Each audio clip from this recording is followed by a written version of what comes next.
Jadi kalau publik bertanya, curiga, wajar dong curiga bahwa ada pensertifikat laut yang seakan-akan ada giriknya.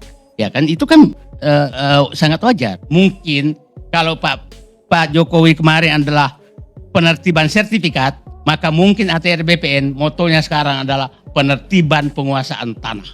Itu saya pikir sangat-sangat penting. Apalagi Pak Said Didu itu sering bikin konten-konten yang sampai nangis-nangis. Saya tahu Pak Said Didu yang konten nangis dengan itu adalah warga yang direlokasi. Kenapa itu banjir? Karena memang waktu itu rob dan sudah diberesin.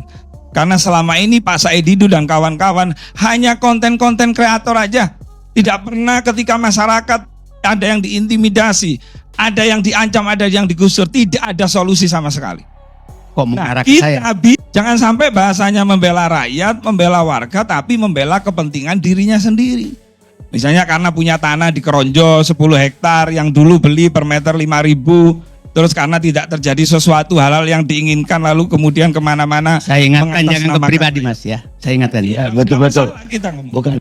Assalamualaikum warahmatullahi wabarakatuh. Halo Sobat Grobogan Gogil semuanya. Sehat ya untuk hari ini ya. Nah, dalam cuplikan video tadi ya, ketika Said Didu ini hanya plonga-plongo dan terlihat mati kutu ya, ketika diskakmat oleh lawan debatnya tersebut ya. Pastinya itu malunya nggak ketulungan, bagaimana tidak. Lawan debatnya tadi menyebut Said Didu hanya buat konten, nangis-nangis, drama dan lain sebagainya. Itulah kalau semua kesalahan di negara ini dilibatkan, disalahkan kepada Pak Jokowi. Padahal Pak Jokowi sebagai pimpinan negara itu ada oknum-oknum di bawahnya yang tanpa sepengetahuan Pak Jokowi melakukan kesalahan.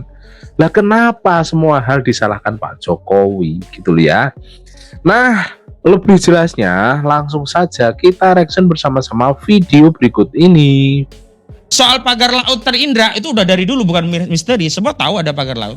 Yang menjadi misteri kan yang sampai hari ini belum dibongkar oleh kekuasaan oleh negara itulah siapa yang masang. Siapa yang mendanai? Untuk kepentingan apa itu pagar ada? Kok bisa aparat kita membiarkan? Sabar Bang, Dan ini saya juga sudah mau ajukan nama-nama diusut. siapa pelaku pemagaran tadi. Kenapa negara berhenti pada status pencabutan? Kenapa negara nggak bertindak mencari siapa yang melakukan pencabutan, siapa yang membiayai, untuk apa? Dan ini sudah jelas kejahatan. Kalau presiden tidak tahu itu berarti ada yang salah. Bisa presiden yang salah karena nggak tahu, bisa lingkaran ini yang menutupi persoalan rakyat sehingga presiden tidak tahu, karena itu boleh oke. Kita kasih kesempatan presiden. Tapi dalam narasi bernegara itu nggak berlaku 100 hari, 1 tahun. Sejak dilantik, disumpah sebagai pejabat Presiden Republik Indonesia, maka sejak saat itu dia harus menjalankan konstitusi, dan salah satu konstitusi itu dia harus melindungi rakyatnya. Ini yang tidak ada. Pemimpin kita termasuk menteri-menteri kita ini bentuknya adalah manusia. Betul. Manusia itu pasti ada batasan, ada ruang, ada waktu. Apalagi Pak Presiden, Pak Prabowo itu baru dilantik dan masih menjabat belum sampai 100 hari. Jadi ketika seperti yang disampaikan oleh Mas Hosinuddin yang kepingin semuanya itu serba cak-cek, serba nggak bisa begitu, semua ada aturannya. Nah, Bang Karni, kadang-kadang kita ini jangan terfokus ya kepada persoalan pagar laut semata, tapi di saat para pemilik tanah atau warga yang memiliki tanah, seperti yang disampaikan oleh Pak Menteri, ada permohonan di tahun 82, itu juga harus diperhatikan. Apakah ada orang ketika warga masyarakat yang tanahnya hilang atau mengalami abresi, ada kepedulian negara, ngasih mie 1 dus, 2 dus. Tadi pagi saya juga komunikasi dengan beberapa warga yang ada di sana, saya panggil, saya undang yang tua-tua, Pak Karni. Itu gimana ceritanya? Beliau cerita, tanah saya 3 hektar menjadi 400 meter persegi. Artinya bahwa tanah yang lagi rame itu seperti yang disampaikan oleh Pak Said itu kan laut bersertifikat. Ini narasi-narasi yang penuh banyak husnudon, suudon, banyak fitnah, banyak framing-framing jahat. Tidak ada laut bersertifikat.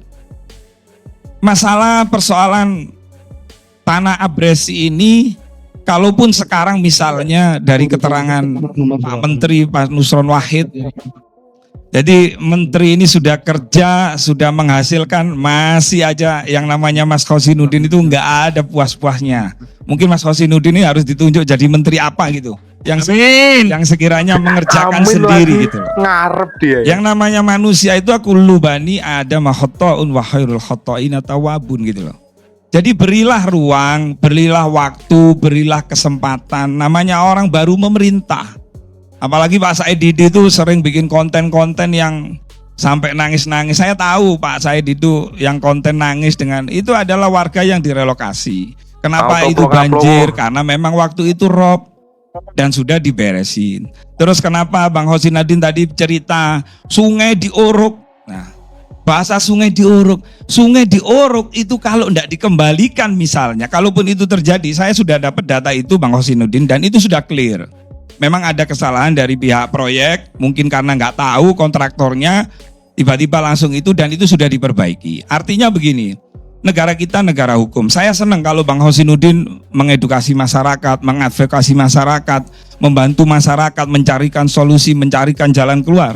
Bahkan Bang Khosinuddin, walaupun kita ini beda pandangan nih, saya berpihak kepada PSN PIK misalnya, atau PIK itu dalam rangka supaya ketika saya menghadapi warga masyarakat yang katanya tergusur, terancam, terintimidasi, saya bisa hadir untuk mengkomunikasikan.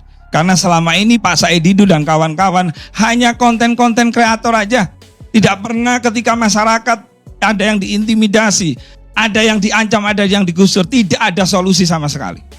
Nah, kita bisa untuk melakukan hal yang sekiranya misalnya Pak Said pribadi Mas ya. Oke. Apa? Yang ke pribadi itu. Ya, dan saya bisa untuk berkomunikasi itu. Kita kalau memang niatnya membela rakyat. Jangan sampai bahasanya membela rakyat, membela warga, tapi membela kepentingan dirinya sendiri.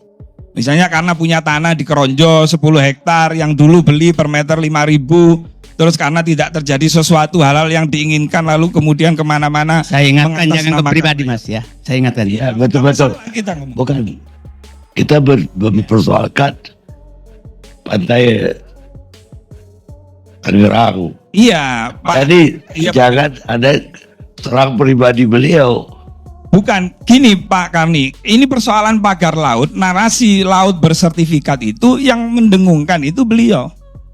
Nusron dari ini Nggak laut yang bersertifikat, makanya saya katakan tidak ada laut bersertifikat, yang ada adalah tanah itu boleh ada bata, yang. tapi jangan dia punya tanah begini-begini. Itu udah Oke, baik Bang Karni, baik. Terima kasih. Jadi persoalan terus kemudian negara apa itu NKRI menjadi NKRA, Masya Allah, kok bodoh banget kita misalnya kalah sama satu orang misalnya. Perlu diketahui Pak Aguan itu, mohon maaf, 165.000 tenaga kerja yang terserap di PIK 1 maupun PIK 2. Terus kemudian katanya merobohkan ratusan masjid, puluhan masjid. Saya tanya sama Bang Edi Mulyadi kemarin, di mana Bang Edi masjid yang dirobohkan, yang digusur di mana? Justru Pak Aguan itu PIK dalam hal ini itu banyak membangun. Di data kami ada 18 masjid dan musola, termasuk menara syariah. Jadi framing bahwa kita ini, Pak Aguan itu ya juga orang Indonesia, berwarga negara Indonesia. Jangan hanya karena perbedaan warna kulit, terus kemudian suku, kemudian menjadi kita tidak adil gitu loh. Nah, negara kita negara hukum, Bang Khosinuddin, kalau memang ada yang katanya Bang Khosinuddin dirampas, digusur, sungai diuruk, terus kemudian nah itu diadvokasi, didata, bila perlu dilaporkan. Tapi ketika tidak bisa dilaporkan, misalnya cukup bisa dikomunikasikan, ya dikomunikasikan. Inti daripada adanya hukum adalah untuk bagaimana mencari solusi, mencari jalan keluar itu.